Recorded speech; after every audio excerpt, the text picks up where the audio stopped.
Hello, my name is Tatiana Keller, and my self-help book is How to Write a Script in 21 Days. I picked this because it's right up my alley, because I am in film and I enjoy all the aspects of film: pre-production, post-production, production. I hope to be a director, but I also make scripts for my YouTube channel, so I was hoping maybe this could teach me how to make longer scripts so I can make more of a series. I have a special program that I'm going to use, Adobe Story. Right now I actually have no idea what I'm going to do for my story as this moment. Start completely from scratch, and I'm going to let the book guide me to the place where I need to go. So I'm pretty excited to do this, and let's get started. Today I'm starting my 30-day project with the book of How to Write a Movie in 21 Days.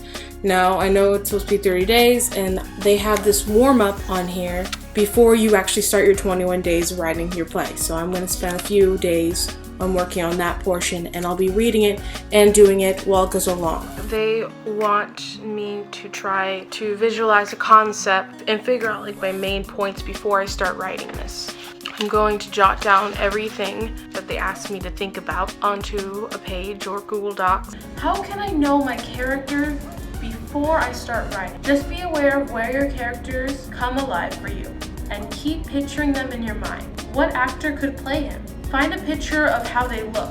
This is the end of week 1, and my conclusion for it is that I read a lot of my book and did a lot of the activities on Google Docs. I just kept typing down the ideas and typing down the characters, but I reached the point where I got lost on like how the characters look like and who the characters are. So I did an activity where they would tell me to write down what the character looks like or what actor will play them and stuff. And that was very difficult for me. I didn't quite finish it, but it did help me start thinking about them more. And then I started to have like this epiphany one day about what one of my main characters, which was very dull at first, would be like. And it kind of just made my story more interesting, and I'm really excited to write about him. Next week we're gonna do some more activities, but woo!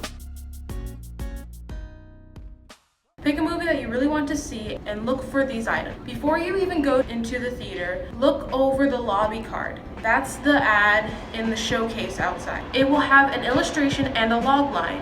The logline is a blur that tells you what it's about. A logline is often created by the ad department long after everybody on the picture has wrapped and gone home. But it is your first experience of the movie you're about to see. What do you think it's about from the lobby card? Can you see any conflict in concepts here? Look at the stills, agree with the ad. Try to articulate what you think the story is. Now, try to think of a whole different story that this could be advertising. Now think of your movie. What is your logline? Hello, this is my friend Connor. I was reading this book and I found this thing called logline. Your logline is your story reduced to an ad copy blurb that tells what your movie is about and makes us want to see it.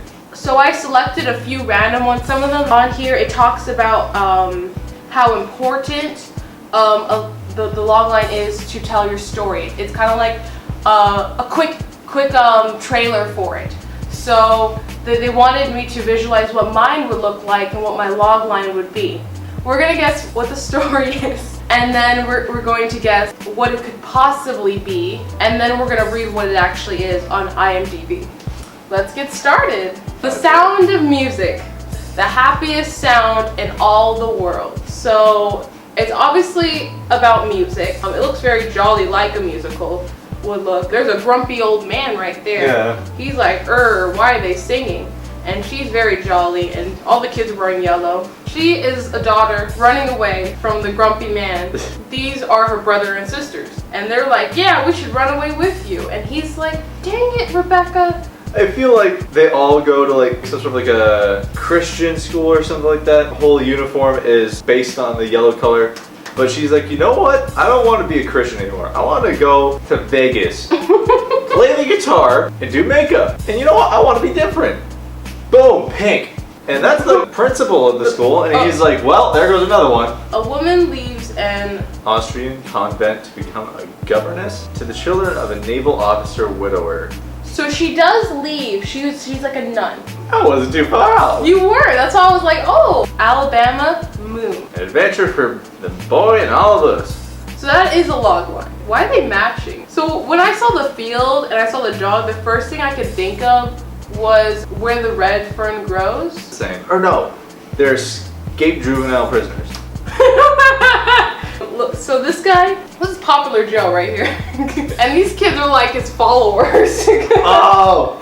And they're like, oh man, I like his style. Effect. So like they're following him everywhere he goes. And he's like, leave me alone, kids. And they're like, yeah, it's Joe. And they're wearing his outfits because he thinks he's so cool. That actually kind of makes sense though. They're running away from home. Yeah. After the unexpected death of his survivalist father, an 11-year-old boy raised in the Alabama wilderness must learn how to make a home in the modern world. What? I still like my idea of that. Oh, Moon Blake is raised. Okay, so the kid's name is Moon, and they're in Alabama, and that's why it's called Alabama Moon. In this book, it mentions a lot about how to prepare for movies, how you should visualize before you go to the theater, like the advertisement, the trailer of it, the title of it, the log line, how it's important and stuff. Some log lines here are like very different based on the movie structures. Some of them that are more serious films kind of give it to you straight. This book talks a lot about preparation before the movie, which is what mostly I'm going to be focusing on this week, and how important it is and how important it is to understand it. Just figured out what my log line should be. I was thinking like a girl's worst nightmare is her greatest gift. I feel like that is the most fitting based on the mood and the tone of the story, and like I did with the activity, it's enough to get an idea but not go like too overboard and like just explaining everything to you. I'm still working on the title. It's kind of like poison right now because mom gets poisoned, but I think it should be something about family. Okay, so that was my week 2, and for week 2 we did a fun activity with a few friends, well, one friend. So the purpose of that activity is that the author of the book wants you to be as vague as possible when you start the story. And what is the best way to be vague as possible is a log line. That's a pretty vague description of your story, but it's enough to give you something. So that's why I wanted to create my own log line, and that's why I wanted to have examples of log lines and experience it myself, and plus it was an activity mentioned in the book and I wanted to try it. So what I have now, a good concept of my story based on the warm-up exercises. Another thing that I worked on was the title. Next, I'm going to start my 9-minute movie, which was the most important activity in the warm-up section, and then afterwards I will start my writing. So let's get started to week 3.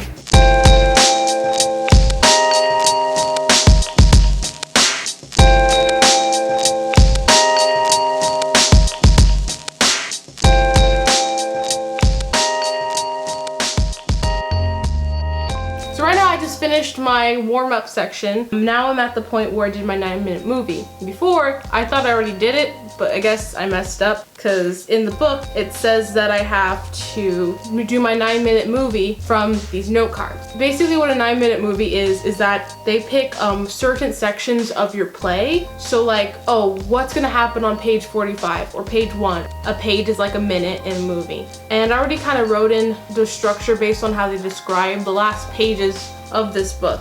And that is how these note cards work. Story starts on page 1. It says, we're going to do the 9-minute movie of your movie. That way, when you begin your 21 days, you will have a 9-card map that will get you through it. So on page 1, they asked me to do little tiny activities and to write it on this. I put everything on Google Docs. I'm gonna pull up the document because I started like putting my rough draft on what these cards would say on there. But then I have more stuff to put on there. I'm gonna pull that up and get started. So right now I'm just writing the page numbers on here. My brain right now is like on autopilot. It's just writing whatever it wants to write, not actually what it's supposed to write. I feel like the basics of what you're doing is easier than figuring out the exact page of what you want. It's so like charismatic. Oh, I love it. This is it. This is where your movie begins.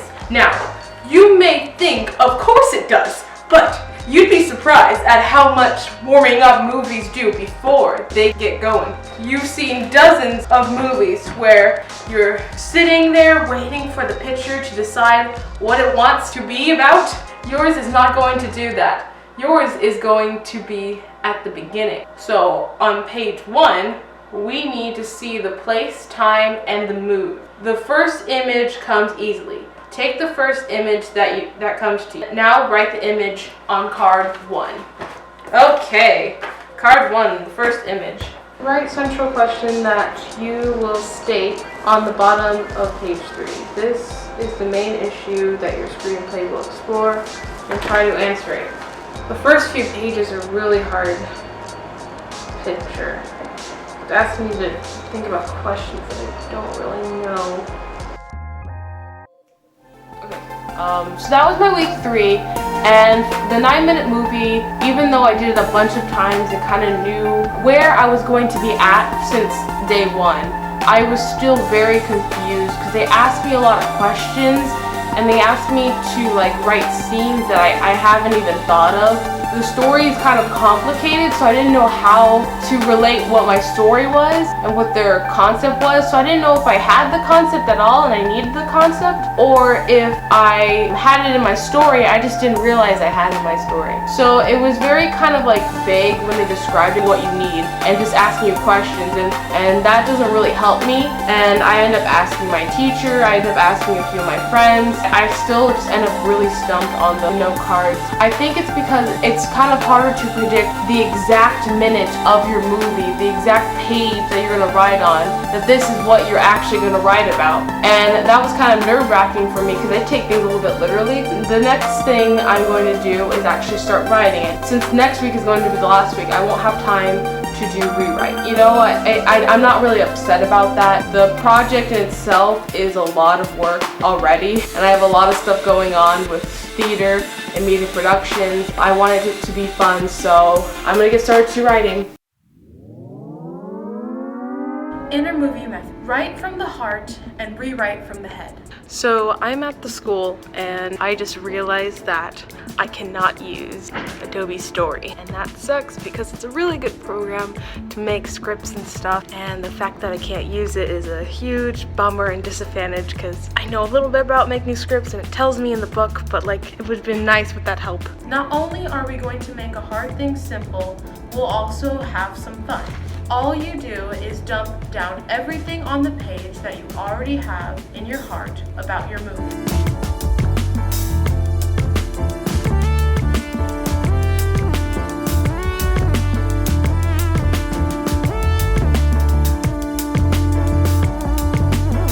So that was the end of my 30-day project. Last week was pretty much very self-explanatory. I wrote a little bit of my script, didn't complete it of course because of the lack of time that I had, but I still tried it, and I'm happy that I did that because I was afraid that I wasn't gonna get to do it at all. I noticed I didn't even touch these note cards afterwards. I mean, it's important to get it all out there because it does keep your mind rolling, and if you do want to look back on it you can, but personally I already had it in my head once I wrote it down, so I didn't have to worry about it. I did what he said, just write it down from my heart. The project was a lot of fun. It was very stressful, but I would want to finish my actual script because I'm really into it now, and it's probably because I created it from the heart, and I really want to fix it later, and so I can maybe send it off somewhere and maybe it'll make $1 billion or something, or maybe I could just get a bunch of people and film it. I don't know what I'm gonna do right after this, but I really did learn a lot, and I have this book to keep forever, and I can always go back to it, and that's what I love about this project.